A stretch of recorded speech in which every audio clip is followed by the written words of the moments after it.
अब गोरा दिखूंगा, है ना। चलिए देखते हैं। मैं इनका ब्लैक शर्ट करूँ ना तो मच्छर टाइप का आता है, इसलिए बता रहा हूँ। चलिए संख्या हमारे पास हो गया ये।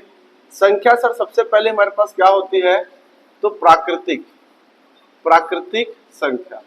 प्राकृतिक संख्या मतलब 1 2 3 4 5 6 7 8 9 10 11 डैश डैश डैश कहाँ तक, तो इन्फिनाइट तक, अनंत काल तक। यदि मैं 1 से स्टार्ट करता हूँ तो संख्या क्या कहलाती है, प्राकृतिक संख्या।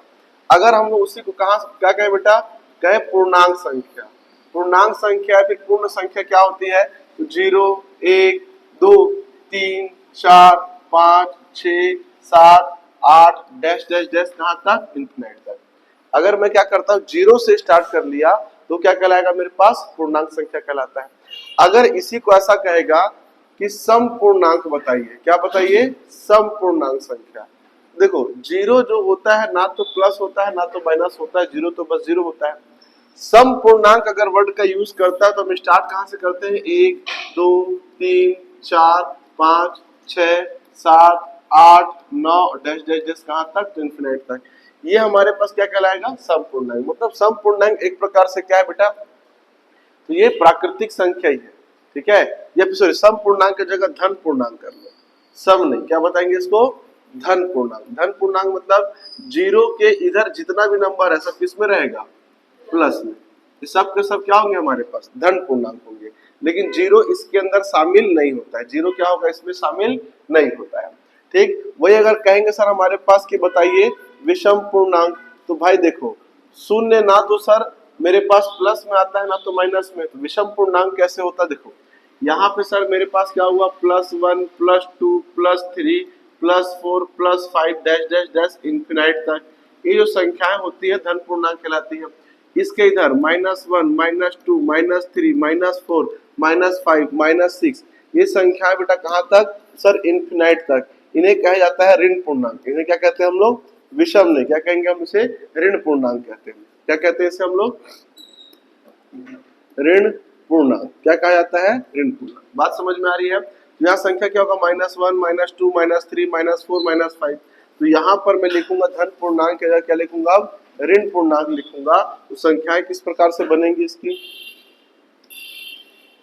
संख्याएं बनेगी हमारे पास -1 -2 -3 -4 -5 -6 -7 कहाँ तक जाएगा, ये इन्फिनाइट तक। ये हमारे पास क्या कहलाती है, तो ऋण पूर्णांक संख्याएं कहलाती है। अब इसके बाद आते हैं हम लोग सम सम प्राकृतिक सम प्राकृतिक संख्या। सम प्राकृतिक संख्या कहेगा, सम प्राकृतिक संख्या, तो सम भी हो और प्राकृतिक भी हो। प्राकृतिक मतलब स्टार्ट कहां से करना होता है, तो 2 से, ठीक है। यहाँ पे कितना है मेरे पास, 2 4 6 8 10 12 14 16 डैश डैश डैश कहां तक, तो इन्फिनाइट तक। ये संख्या क्या कहलाएगी हमारे पास, सम प्राकृतिक संख्या। फिर वैसे बोलेगा सर कि विषम विषम प्राकृतिक संख्या। यदि कहता है कि सर बताइए विषम प्राकृतिक संख्या, विषम मतलब जो 2 के पहाड़े में नहीं जाता हो, तो क्या होगा हमारे पास 1 3 5 7 उसके बाद 9 1 3 5 7 9 11 13 15 17 19 21 और 23। इस प्रकार से संख्याएं लेंगे, कहां तक जाएंगे हम लोग, इन्फिनाइट तक। ये संख्या क्या कहलाती है, तो ये संख्या कहलाती है हमारे पास विषम प्राकृतिक संख्या कहलाती है, ठीक। अब इसके बाद अगर कहे हमारे पास कि सर क्या बताइए, अभाज्य संख्या। क्या बताइए हमारे पास, अभाज्य संख्या। अभाज्य संख्या वह संख्या होती है, या फिर इसे ही कहते हैं हम लोग प्राइम नंबर। क्या कहते हैं, प्राइम नंबर कहते हैं। ये वह संख्या होती है जो केवल अपने पहाड़े से जाती है। तो यहीं पर क्या करता है बच्चा, सबसे बड़ी गलती कर देता है। प्राइम नंबर को हम सोच लेते हैं सर कि वो 1 से जाएगा। अगर मैं 1 को ले लूं तो बेटा 1 के पहाड़े में तो सारे नंबर चले जाएंगे, इसलिए 1 नहीं होता है। फिर वो 2 को भी नहीं सोचता है, सोचता सर 2 तो सम संख्या है। बेटा 2 सम संख्या भी है और अभाज्य संख्या भी है, क्योंकि 2 केवल अपने ही पहाड़े में आता है। वो 1 के बाद सबसे छोटा नंबर जो किसमें आएगा, अपने पहाड़े में आता है। बात समझ में आ रही है। इसलिए अभाज्य संख्या जो होती है इसे कहते हैं हम अंग्रेजी में प्राइम नंबर्स। क्या कहते हैं, प्राइम नंबर्स कहते हैं हम। जो कहा जाएगा सर, तो 2, 3, 5, 7, 9, 9 नहीं आएगा क्योंकि 9 जो है अपने पहाड़े से भी जाता है और 3 के पहाड़े से भी जाता है, तो आएगा 11, 13, 15 नहीं आएगा बेटा, 17, 19, 21 ना कर क्या होगा 23। यहाँ पे हमारे पास दी गई संख्याएं हैं जो कहलाती है अभाज्य संख्याएं।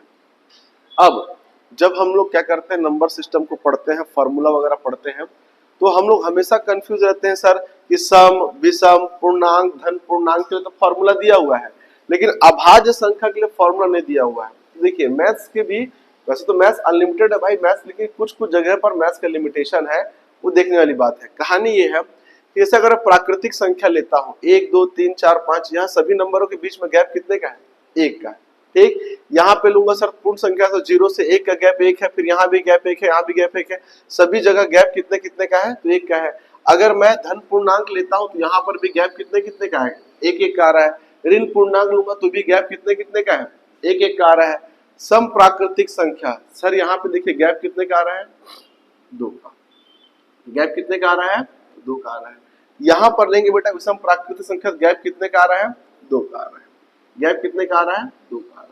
लेकिन जब मैं अभाज्य संख्या जाता हूँ, जब मैं अभाज्य संख्या में जाता हूँ तो अनंत काल तक गैप जो होता है सॉरी, वो सीक्वेंस में नहीं होता है। जैसे कहने का मतलब देखो यहाँ पर 1 का गैप है, 2 का हो गया, 2 का हो गया, यहाँ कितना होगा सीधा 4 हो गया, फिर यहाँ पे 2 हुआ, यहाँ 4 हुआ, यहाँ 2 हुआ, यहाँ पे 4 हुआ, तो किसी प्रकार का कोई सीक्वेंस नहीं होता, किसी प्रकार का कोई सीक्वेंस नहीं होता। वैसे भी 1 से लेकर अगर मैं 10 तक जाऊं तो अभाज्य संख्या क्या क्या होंगी, 2 होगा, 3 होगा, 5 होगा, 7 होगा, ये 4 मुझे क्या मिल गई, अभाज्य संख्या। अब लेकिन मैं 10 के बाद जाता हूं तो 10 के बाद मुझे क्या मिला, 11 मिला, 13 मिला, 17 मिला, 19 मिला, 4 मिला। लेकिन अगर मैं 20 से कहां जाता हूं, 30 तक जाता हूं तो अभाज्य संख्या क्या मिलेगा,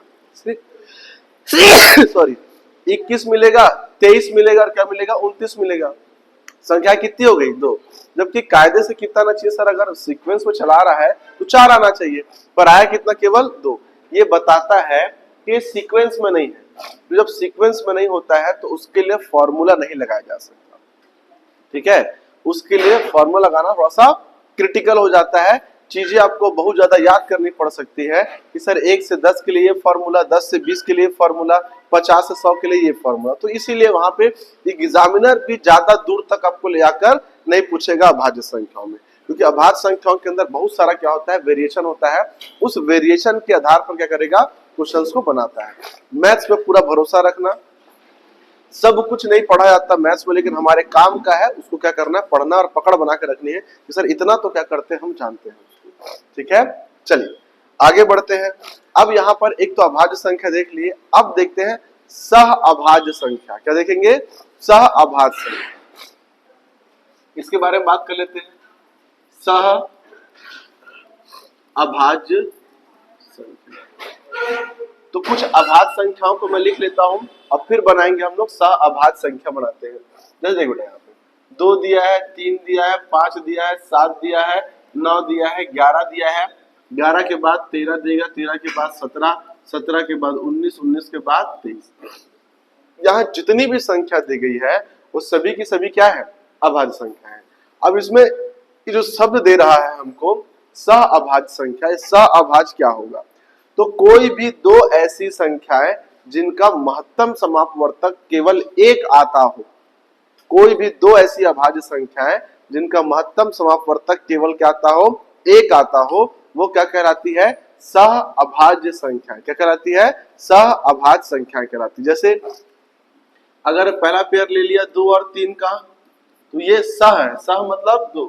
अरे कहते हैं ना सह पाठी है, कम से कम कितने आदमी चाहिए शब्द का उपयोग करने के लिए, 2, एक मैं और एक मेरे साथ पढ़ने वाला, तभी तो होगा। तो यहाँ पे सह अभाज्य संख्या है, अभाज्य मतलब संख्या और सह मतलब कितने का पेयर, तो 2 का पेयर चाहिए। देखना बेटा यहाँ पे 2 और 3 दिया है, अब इन दोनों का मैं हाईएस्ट कॉमन फैक्टर निकाल लूं तो कितना आएगा बेटा, 1। सर 2 और 3 से कुछ निकल ही नहीं सकता, तो क्या निकलेगा, 1 निकलेगा। कोई भी 2 ऐसे नंबर जो संख्याएं क्या होती है, अभाज्य होती है, जो संख्याएं अभाज्य होती है उनका पेयर का कहा जाता है सह अभाज्य, सह अभाज्य संख्या कहलाता है। क्या कहलाता है, सह अभाज्य संख्या कहलाता है। तो ये तो हुई नंबरों के बारे में जानकारी। हमने क्या देखा, तो पूर्णांक संख्या, प्राकृतिक संख्या, सम प्राकृतिक संख्या, विषम प्राकृतिक संख्या, ठीक। प्राकृतिक में क्या देखे, धन पूर्णांक, पूर्णांक में धन पूर्णांक देखे, ऋण पूर्णांक देखे, अभाज्य संख्या, और अभाज्य संख्याओं के बाद एक नया इंट्रोड्यूस होता है हमारे पास सह अभाज्य संख्या। तो पेपर में आज का जो सिनेरियो चल रहा है वो ये पूछ सकता है कि सर सह अभाज्य संख्याओं का महत्तम समापवर्तक, कोई नंबर दे देगा, मान लो कि 3 है और क्या है 7 है, कहेगा कि सर सह अभाज्य संख्याओं का महत्तम समापवर्तक 0 होता है।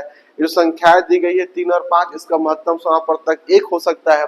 सह अभाज्य संख्याओं का महत्तम समापवर्तक 1 से अधिक हो सकता है, लेस देन 1, ग्रेटर देन 1। बात समझ में आ रही है? इस प्रकार से घुमाकर क्या करेगा, पूछेगा, ठीक। जैसे अपने को पूछ सकता है, बताता हूं, सह अभाज्य संख्याओं का महत्तम समापवर्तक, हाईएस्ट कॉमन फैक्टर। तो अब क्या करेगा कि माना कि ऐसे बता देगा, माना कि सह अभाज्य संख्याओं का हाईएस्ट कॉमन फैक्टर क्या मान लिया है, तो 1 मान लिया है। तो बताएगा सर कि 1 का मान जो है वो क्या है, तो 0 से ज्यादा है, और क्या है, तो 2 से कम है। इस प्रकार से क्या करेगा, अपने को सिनेरियो बना के दे देगा। या फिर क्या करेगा, सह अभाज्य संख्याओं का महत्तम समापवर्तक कितना है, x है। अब ये जो x का मान है, ये x का मान ये क्या होता है, तो 0 से ज्यादा होता है, परंतु 1 से क्या होता है, कम होता है। कह सकता है ये जो x का मान है वो किससे, तो 0 से क्या होगा, कम होगा, और 1 से क्या होगा, ज्यादा होगा। इस प्रकार से ये ऑप्शन नंबर ए होगा, ऑप्शन नंबर बी होगा। कहेगा सर कि इसकी संख्या जो है वो 0 से ज्यादा होती है और ये क्या होती है, 1 के बराबर होती है, ये सी हो गया। और ऑप्शन नंबर डी बोलेगा कि सर वो 0 से कम होता है और क्या होता है, 1 के बराबर होता है। ऐसे कर क्या करेगा, आजकल ऑप्शन में फंसाता है। तो इसको समझना है, ये जो ब्रैकेट अपने को दे रखा है बेटा, जिसके तरफ मुंह खुलता है वो क्या होता है, बड़ा, और जिसके तरफ मुंह हो गया वो क्या हो जाता है, बंद हो जाता है। यहाँ पर इसका मतलब है कि सह अभाज्य संख्याओं का जो हाईएस्ट कॉमन फैक्टर है उसका मान कितना दिया अपने को, x दिया हुआ है। x का मान 0 से तो बड़ा है, परंतु क्या है, 1 से छोटा है। मैं जानता हूं सर कि जो सह अभाज्य संख्याएं होती है उनका महत्तम समापवर्तक सदैव क्या होता है, 1 होता है। यहाँ पे कहता है कि सर मुझे कि वो x का जो मान है 0 से क्या है, छोटा है। अगर मेरे को ये जानकारी है तो ये दोनों क्या हो गए, ऑप्शन से बाहर हो गए। फिर यहाँ पे आता हूँ, ठीक है सर क्या कर रहा हूँ, x का मान कितना दिखा रहा है, 1 दिखा रहा है, और 0 से क्या है, तो बड़ा है। हाँ 1 है तो वो क्या है, 0 से बड़ा है, और इसका मान क्या है, तो 1 के बराबर है। तो ऑप्शन नंबर क्या हो जाएगा, ये सही। इसमें आते हैं तो गलत क्यों होगा कि सर ये स्टेटमेंट ही गलत लिखा हुआ है।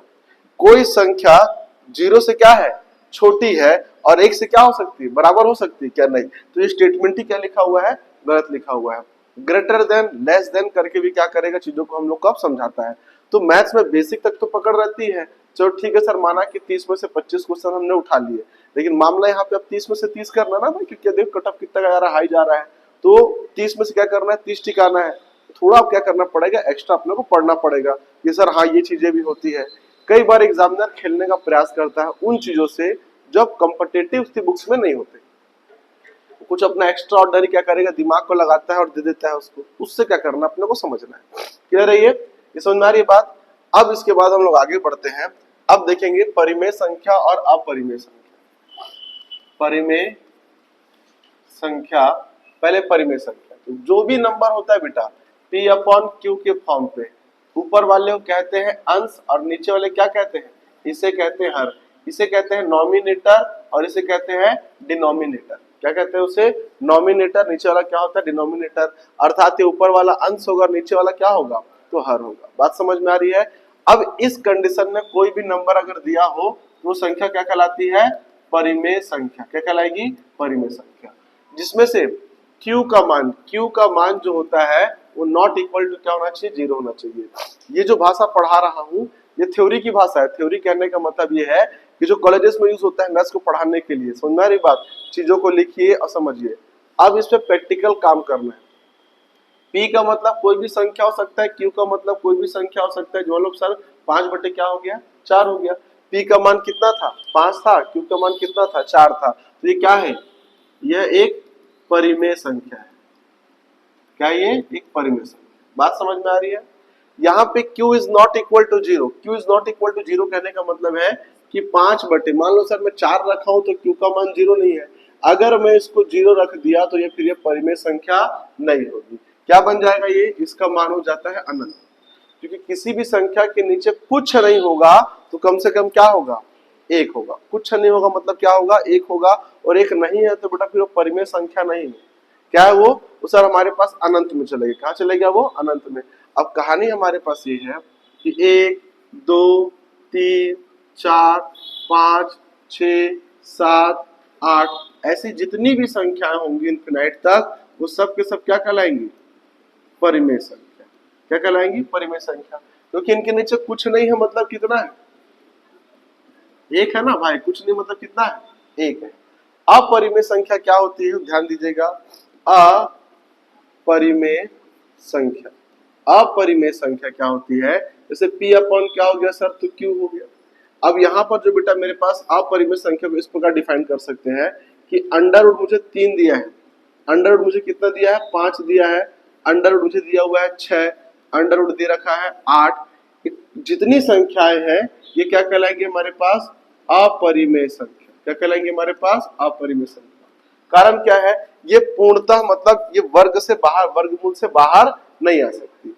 जब कोई संख्या वर्गमूल से बाहर नहीं आ सकती है मतलब संख्या क्या है, वो अपरिमेय संख्या। संख्या कैसी है, अपरिमेय संख्या है। अब इसी के अंदर अगर अंडर रूट 4 दे दिया होता तो मुझे क्या करना है, पहचानना है कि अंडर रूट 4 तो है लेकिन सर वो परिमेय संख्या है। कैसे, तो अंडर रूट 4 को मैं लिख सकता हूँ 2 गुणा 2, और ये बाहर निकल जाए क्या बनेगा, 2 बनेगा। और 2 बन गया मतलब संख्या कौन सी हो गई, परिमेय संख्या। तो कोई भी संख्या अगर वर्गमूल के अंदर है मतलब क्या है, वो अपरिमेय। अगर वो वर्गमूल के अंदर स्थित है और वर्गमूल से बाहर नहीं आ सकती है तो संख्या कौन सी है, वो अपरिमेय संख्या। संख्या कौन सी है, अपरिमेय। और अगर वो वर्गमूल से बाहर आने की चेष्टा करता और निकल गया, उसी प्रकार मान लीजिए अंडर रूट मुझे क्या दिया हुआ है 9, तो दिख तो वर्गमूल के अंदर रहा है पर मुझे क्या करना है सर, इसको बाहर निकालना है। तो ये अंडर रूट 3 इंटू 3 होगा और बाहर कितना है बेटा, ओनली फॉर 3। अब क्या है सर, वो परिमेय संख्या हो गई। तो दिखने भर का है, अब पेपर में हम क्वेश्चन कैसे बनाएगा जरा उसके बारे में बात कर लेते हैं। ठीक है, यहाँ पे दे देगा अंडर रूट 9, अंडर रूट 4 और अंडर रूट लिख देगा 16। ये क्वेश्चन नंबर 1 होगा। यहाँ बोलेगा हमको अंडर रूट 3 दिया हुआ है, अंडर रूट 5 दिया हुआ है, अंडर रूट 7 दे दिया हुआ है। यहाँ पे दे देगा अंडर रूट 24, अंडर रूट दे देगा 48 और अंडर रूट दे देगा 96। यहाँ पे देगा बेटा अपने को, मान लीजिए कि अंडर रूट 3 दिया है, अंडर रूट 3, यहाँ अंडर रूट दे देगा 9 और अंडर रूट दे देगा अपने को 5। कहेगा कि बताइए option number A B C D में कौन सी संख्याएं हैं जो क्या है, परिमेय संख्या है। कौन संख्या जो परिमेय संख्या है, तो भाई देखो ये 3 5 7 सर ये बाहर नहीं निकल सकता। 24 को भी सॉल्व करूंगा बेटा तो अंदर में कुछ ना कुछ क्या हो जाएगा, बच जाएगा। और अगर सर इसको निकालो तो बस ये निकलेगा, 3 5 निकल नहीं सकता। ऊपर आते हैं रूट 9 का मान क्या लिख सकता हूँ, 3, इसका मान लिख सकता हूँ 2, इसका मान लिख सकता हूँ 4। तो ऑप्शन ए मेरा बस क्या है, तो परिमेय संख्या है। ऑप्शन ए बस मेरा क्या है, तो परिमेय संख्या है। बात समझ में आ रही है। इस प्रकार से क्या करता है, वो चीजों को सॉल्व कराएगा। तो अब जो सिनेरियो है बेटा उसमें अपने को ना बेसिक पे जब पकड़ रहेगा तो मेरा नंबर उठेगा, और जब बेसिक पे पकड़ नहीं रहेगा तो नंबर नहीं उठेगा। चीजों क्या किया है, आपने से एग्जाम दिए होंगे ना, रिसेंटली भी देखे होंगे कि फॉर्मूला चेंज कर दिया, चीजों को पढ़ाने का तरीका अलग, पूछने का तरीका अलग कर दिया है। यहाँ तक ये पूछ रहा है कि सर सवाल का सीक्वेंस क्या होना चाहिए। अगर मैं किसी प्रश्न को हल करता हूँ तो उस प्रश्न को हल करने का सीक्वेंस क्या होना चाहिए। स्टेप नंबर 1 उसमें आएगा, स्टेप नंबर 2 इसमें आएगा। सुनना रही बात, स्टेप को अरेंज करना। सवाल वाल सब खुद हल करके दे दिया है वो, बस बोल रहा है कि उसको स्टेप वाइज अरेंज करो। मैं देखना चाहता हूँ कि आप पहले कौन सा स्टेप लेते हो। मतलब ये कहना चाहता है कि शॉर्टकट तरीका लगाए हो ना वो आपके घर में, मुझे क्या चाहिए, तो बेसिक चाहिए। तो ये बात कर रहा है, इसीलिए इस पर चर्चा करनी जरूरी है। उधर हम लोग अपना मेन क्लास डिस्टर्ब नहीं करते हैं, इधर अपना आराम से कर लेंगे। संडे का हमारे पास रहता है, सीखने के लिए रहता है, बहुत टाइम रहता है हमारे पास। बात समझ में आ रही है। तो परिमेय अपरिमेय इस प्रकार से क्या करेगा, प्रश्नों को वो निकाल सकता है। ठीक है, या फिर मान लो सर 4 नंबर यही पे अपने को दे देगा, और यार ठीक, चलो बात नहीं, 4 नंबर हमारे पास यही दे देगा। इस प्रकार से मान लो कि अंडर रूट दे दिया है 4, अंडर रूट फिर मान लो कि ऑप्शन नंबर में दे दिया अंडर रूट 3, यहाँ हमारे पास सी में दे दिया है कि अंडर रूट 2 और कहता है सर डी में हमारे पास दे दिया अंडर रूट 5। बताइए कि एबीसीडी में परिमेय संख्या कौन सी है, कौन सा परिमेय संख्या? ऑप्शन नंबर क्या होगा जी इसका? नहीं समझ में आ रहा अभी भी? इसको बेटा अगर हल करूंगा तो क्या बनेगा? ये 2, इसका कुछ नहीं हो सकता, कुछ नहीं, संख्या कौन सी हो गई? परिमेय संख्या। क्या हो गई? परिमेय संख्या। ऐसा भी तो दे सकता है कि अंडर रूट 4 दे दिया ऑप्शन नंबर ए में, ऑप्शन नंबर बी में दे दिया under root 16, option number C में दे दिया अंडर रूट 3 और ऑप्शन नंबर डी में दे दिया है अंडर रूट 49। कहता है सर कि क्या निकालिए? अपरिमेय संख्या। अपरिमेय संख्या क्या कीजिए? ज्ञात कीजिए। ये भी तो कह सकता है अपने को, नहीं कह सकता क्या? सर ये परिमेय है 2 बनेगा, ये परिमेय है 4 बनेगा, ये परिमेय है 7 बनेगा। सर ये क्या है? अपरिमेय। तो ऑप्शन नंबर क्या हो जाएगा? ऑप्शन नंबर हो जाएगा हमारे पास सी। बात समझ में आ रही है? तो इस प्रकार से भी क्या करता है एग्जामिनर क्वेश्चंस को तैयार करेगा।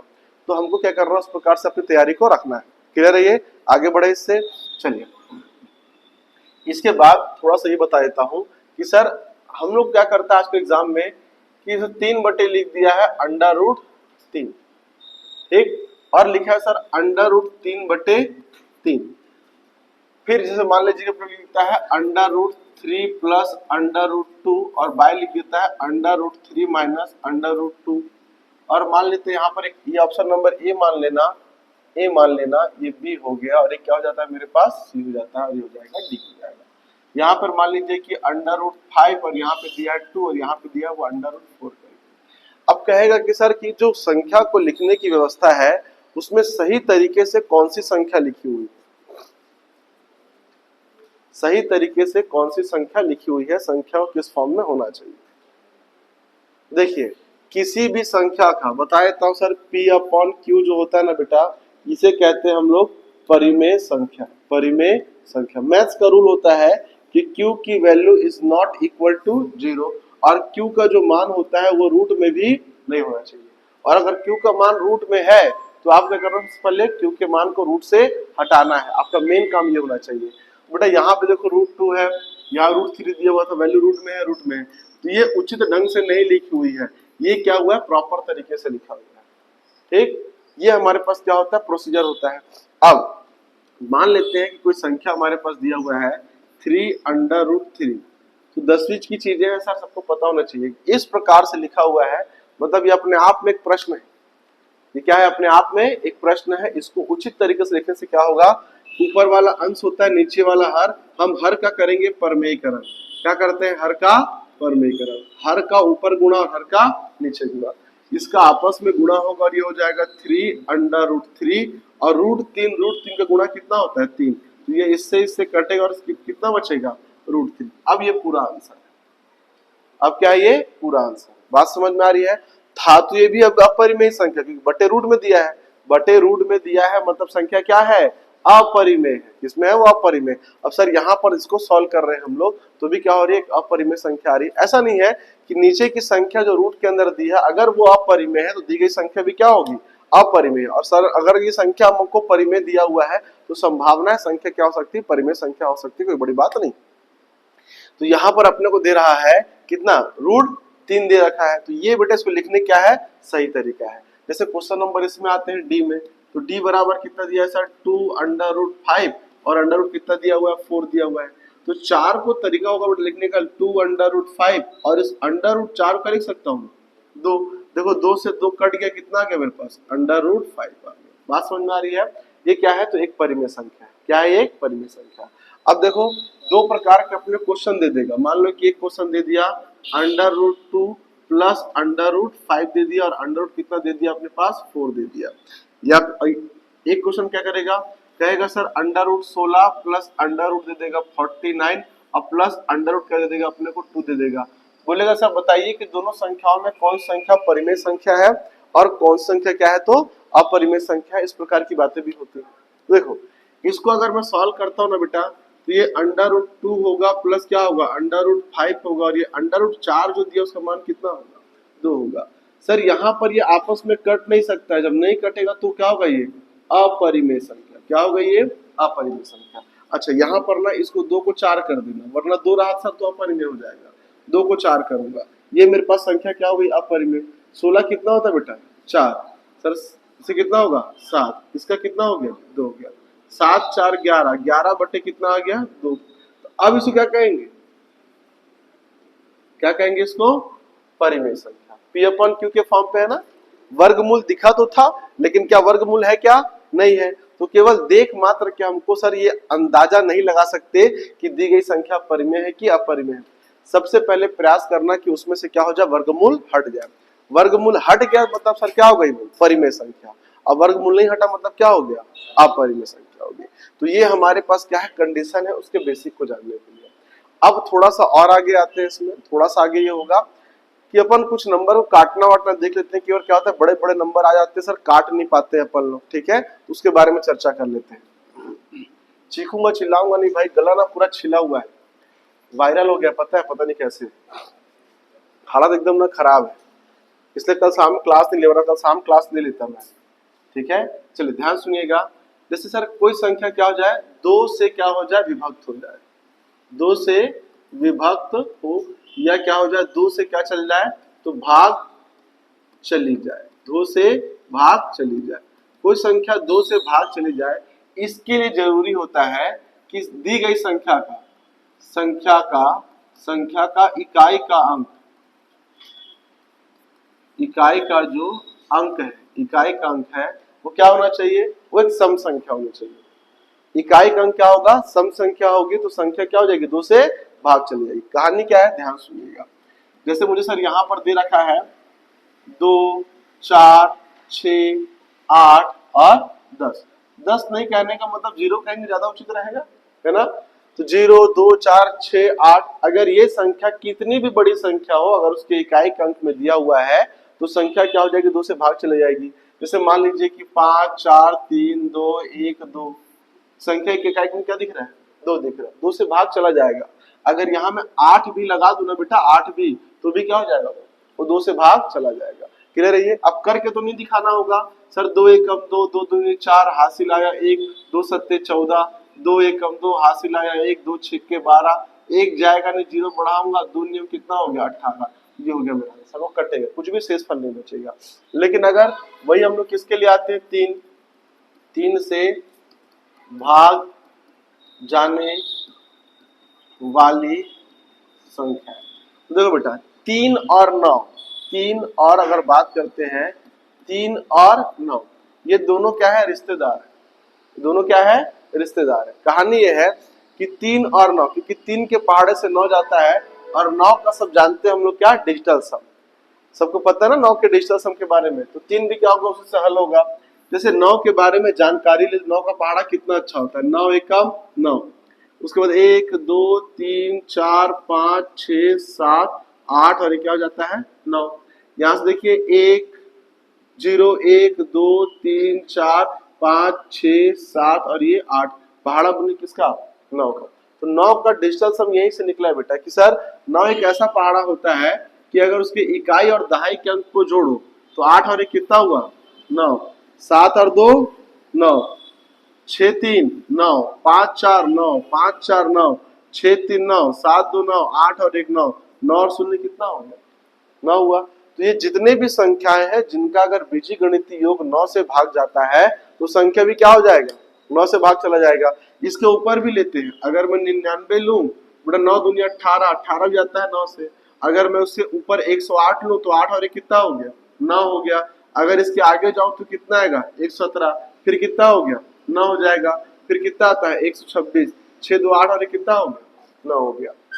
तो 9 एक ऐसा नंबर है कि जहां पर चाहे संख्या 1 हो चाहे 2 हो, अगर पूरी की पूरी संख्या अगर 9 से भाग जाती है, उसका सम अगर संख्याओं का बीजीगणितीय योग 9 से भाग जाता है, मतलब वो संख्या भी क्या होगी 9 से भाग जाएगी। तो भाई जब 9 से जा रहा है और 9 बना किससे है 3 से, तो वो नियम लागू किसमें भी होता है 3 में भी।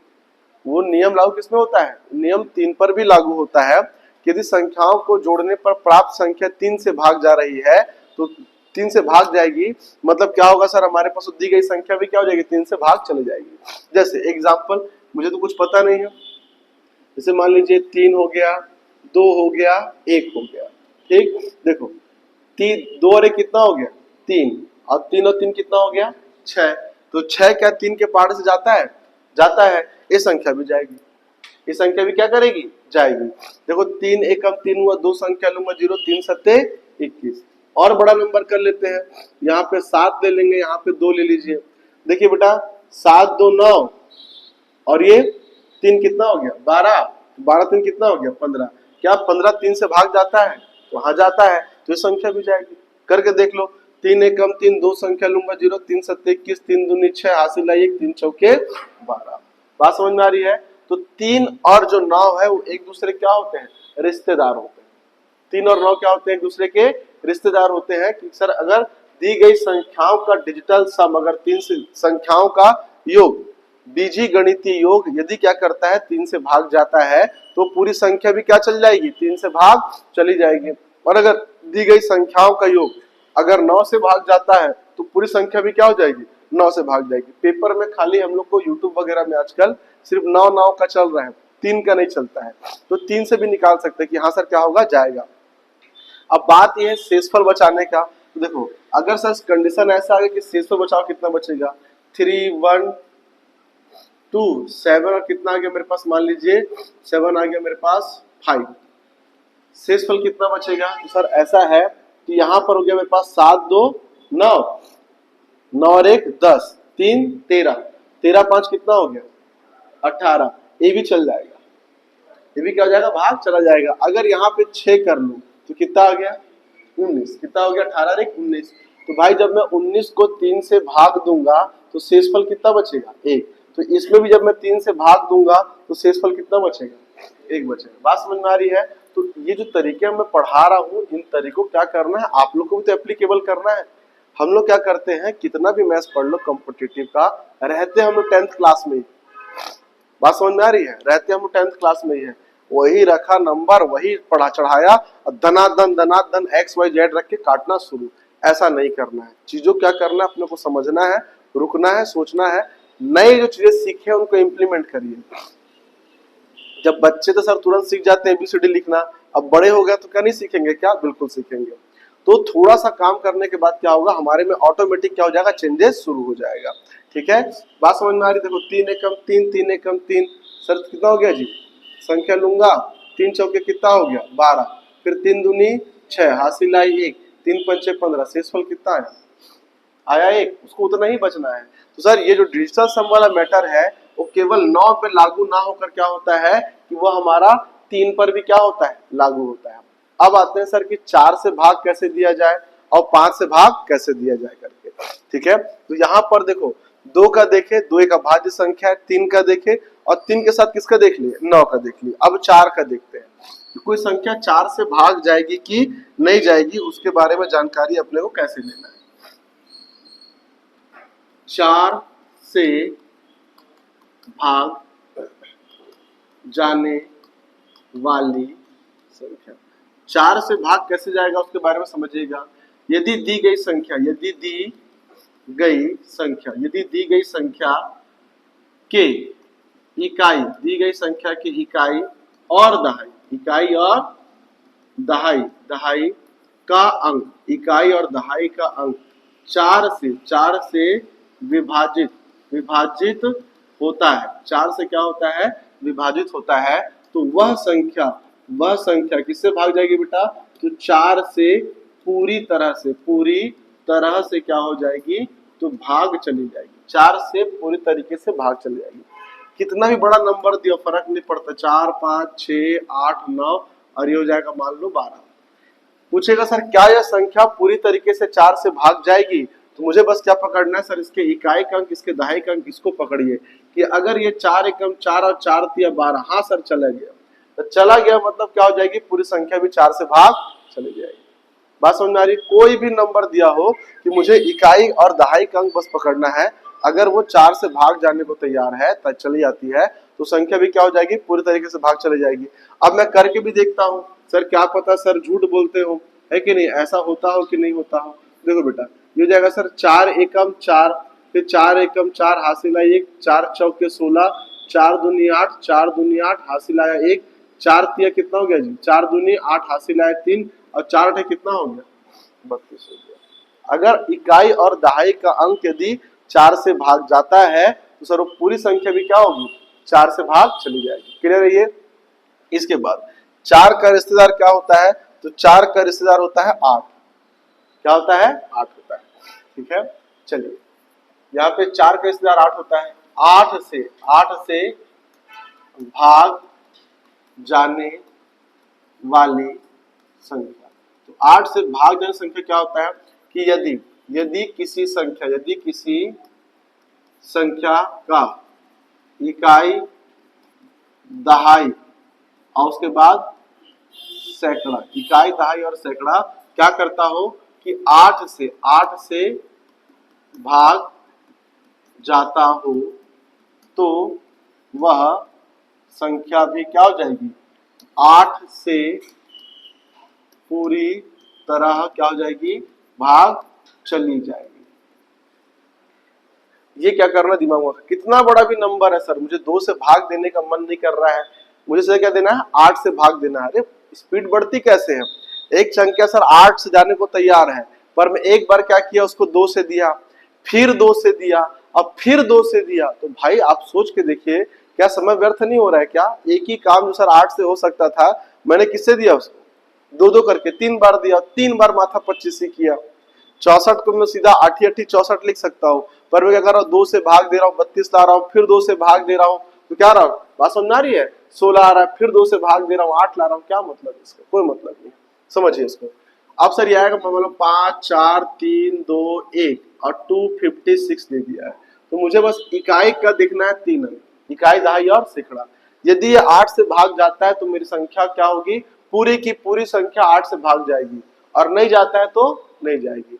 8 देखो 8 एकम 8, 8 तिया 24, हासिल आई 1, 8 दूनी कितना हो गया 16, जा रहा है पूरी तरीके से, मतलब दी गई संख्या कितना ही बड़ा हो फर्क नहीं पड़ता, वो 8 से भाग जाएगा ही। अब उसको करके देखिएगा, यहाँ कहता है सर 5 4 3 2 6 2, और ये हो गया 5 6 पूरे के बटे 8 लगाता हूँ, 8 छक्के 48, हासिल आया 6, 8 सत्ते 8 सत्ती 56, हासिल कितना आया 7, 8 नियम 72, दो संख्या लूंगा इसलिए 0, फिर 8 सत्ती 56, हासिल आया 6, 8 8 64, हासिल आया 1, 8 दूनी 16, गया पूरी तरीके से। तो ये तरीका क्या हुआ सर कि हमारे पास 2 का देखे हम लोग, 4 का देखे, 8 का देखे, 3 का देखे, किसका देखे 9 का देखे। अब 5 का मत पूछना। अच्छा 5 से कौन कौन संख्या भाग जाएगी, जरा आप ही लोग बता दीजिए। और 0 वाला, 0 भी, जिसके इकाई का अंक क्या हो सर 5 और 0, वो क्या चल जाएगा, भाग चल जाएगा। बचा हमारे पास एक तो 6 और 7 को रहने देना, उसके मसले ज्यादा है, परेशान करेगा। 6 को समझते हैं। देखो सर 6 से भाग जाने वाला, किससे बात करते हैं, 6 से भाग जाने वाला, 6 से भाग जाने वाला। तो कहानी क्या है कि सर देखो 6 जो है अपने आप में किससे मिला है, 2 से और 3 से मिला है। तो जो संख्या 2 और 3 से क्या हो जाए, 2 और 3 दोनों से, ऐसे लिखना, दोनों से क्या हो जाए तो भाग चली जाए, वह क्या होगी 6 से विभाज्य होगी। बस इतना ही करना है। तो ये कुछ नंबर से हमारे पास, जिसके बारे में क्या थी, एकदम बेसिक से नॉलेज था, इसको क्या करना है, ग्रहण करना। वरना पेपर में क्या होता है, आजकल क्वेश्चन ऐसा बोलता है कि सर प्रथम 5 प्राकृतिक संख्याओं का औसत निकाल के दिखाइए। प्रथम 5 प्राकृतिक संख्याएं प्रथम 10 प्राकृतिक संख्याओं का कितना प्रतिशत होगा। बात समझ आ रहा है, प्रथम 5 प्राकृतिक संख्याएं प्रथम 10 प्राकृतिक संख्याओं का कितना प्रतिशत होगा। बोलेगा सर कि प्रथम 5 अभाज्य संख्याएं प्रथम 10 प्राकृतिक संख्याओं का कितना प्रतिशत होगा। ये जो चीजें है ना, ऐसे करके बना के देता है, तो ये जानकारी हम क्या कब होगी सर, जब प्राकृतिक, सम प्राकृतिक, विषम प्राकृतिक, अभाज्य, इन सब संख्याओं क्या रखे, जानकारी रखे। वरना तो बोल के निकल गया, तो प्रथम 5 प्राकृतिक संख्या क्या होती है भाई, नहीं पता। प्रथम 5 अभाज्य संख्याएं क्या होती है भाई, तो नहीं पता। तो ऐसे में क्या होगा, समस्या होगा। जैसे मान लीजिए अपने को एक क्वेश्चन बोल देता है, अपने को एक क्वेश्चन कहता है कि प्रथम 5 प्राकृतिक संख्याओं, प्रथम 5 प्राकृतिक संख्याएं प्रथम 10 प्राकृतिक सम, ऐसा लिखना, सम प्राकृतिक संख्याओं का कितना कितना प्रतिशत होगा। इस प्रकार से क्या करें, क्वेश्चन बनाएगा। औसत को तो हम लोग बहुत सुने हैं, प्रतिशत में सुने नहीं थे भाई। प्रथम 5 प्राकृतिक संख्या कितनी होंगी, 1 2 3 4 और ये 5। अब ये प्रथम 10 सम प्राकृतिक संख्या 2 + 4 + 6 + 8 + 10 प्लस कितना हो गया 12 15 + 20, सॉरी 12 14 16 18 और कितना हो गया जी 20। 1 2 3 4 5 6 7 8 9 कितना हो गया 10 हो गया। अब यहाँ पर क्या दिया सर, ऊपर 5 दिया है, पूछा है बताइए सर कि कितना प्रतिशत होगा, तो क्या लगाऊंगा इंटू। तो पहले कितना होगा, देखो 3 2 हो गया 5 5 को 10 5 14 4 15, कितना ऊपर में 15 आ गया। इसको जोड़ेंगे सर, जोड़ने पे कितना आ रहा है देखिए, 18 और 2 कितना हो गया 20, 16 4 कितना हो गया 20, तो 20 20 40 60, 14 और 6 कितना हो गया 20 80, और ये कितना हो गया 20 100 100 और 10 कितना हो बेटा 110। बात समझ में आई। अब यहाँ से प्रतिशत निकालने बोला है, ये इससे करूंगा तो कितना आएगा 150, 150 बटे कितना है 11, 11 1 11 हासिल आया 1, सॉरी हासिल आया 4, 11 तिया 33 हुआ, कितना बचा 7 बटे 11%। तो ये हो जाएगा मेरा आंसर कि सर प्रथम 5 प्राकृतिक संख्याएं, प्रथम 10 सम प्राकृतिक संख्याओं का कितना प्रतिशत है, तो 13 सही 7 बटे 11% है। बात समझ में आ रही है। चीजों को इस प्रकार से क्या करता है, तो मैनिपुलेट करता है। तो मैथमेटिक्स में हम लोग कायदे से क्या कर रहे हैं, सवाल दिया है, क्वेश्चन दिया है, फॉर्मूला पढ़े रखे और क्या किए खत्म किए। तो उससे ऊपर उठना है, क्योंकि चीजों को ऐसा क्या कर रहा है, सिनेरियो है बन रहा है, पूछ रहा है।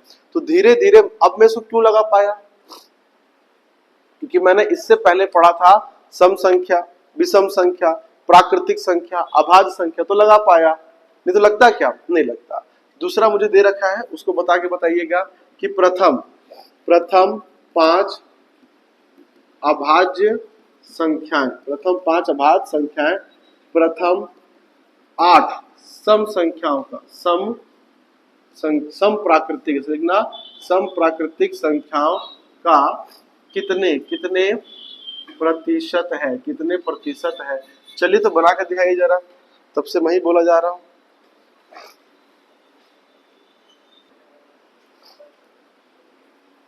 चलिए, कहता है प्रथम 5 अभाज्य संख्याएं, तो प्रथम 5 मतलब 2 3 5 7 और कितना होगा 11।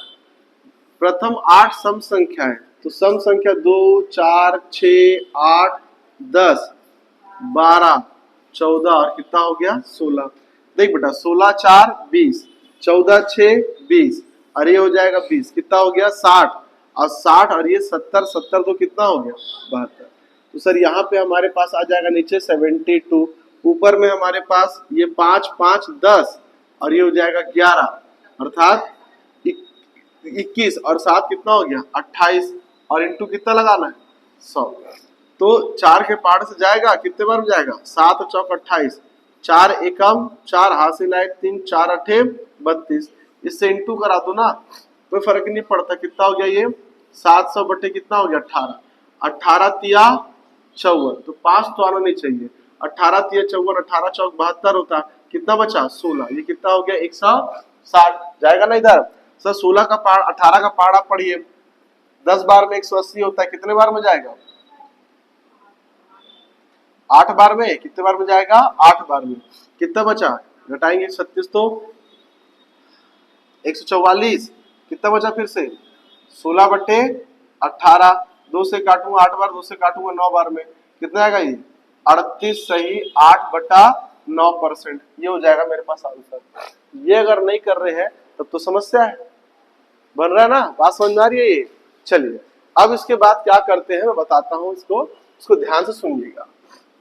अब थोड़ा सा क्या है कि अगली क्लास जो हम लोग की क्या होने वाली है, एलसीएम और सॉरी लाभ और हानि का। तो लाभ और हानि में सबसे बड़ा जो खेल होता है वो होता है परसेंटेज का। ठीक, तो 2 प्रकार की चीजें होती है सर, एक तो डेसिमल को क्या करो कि परसेंटेज में चेंज करके दिखाओ, एक तो डेसिमल फ्रैक्शन को क्या करना है तो अपने को कि P अपॉन Q के फॉर्म पे चेंज करके दिखाना है।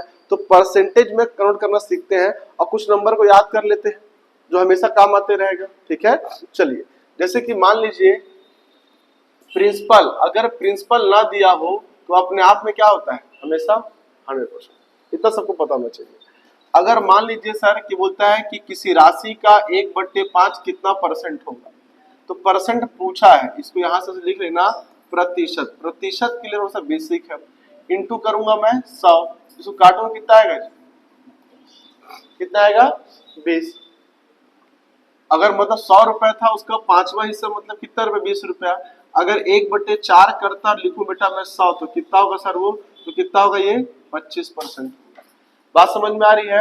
अभी देखो आपको क्या करना बताता हूँ, जैसे 1 बट्टा दिया हुआ है मेरे को 3, इंटू निकालूंगा 100, तो 33 सही कितना आएगा, 1/3%।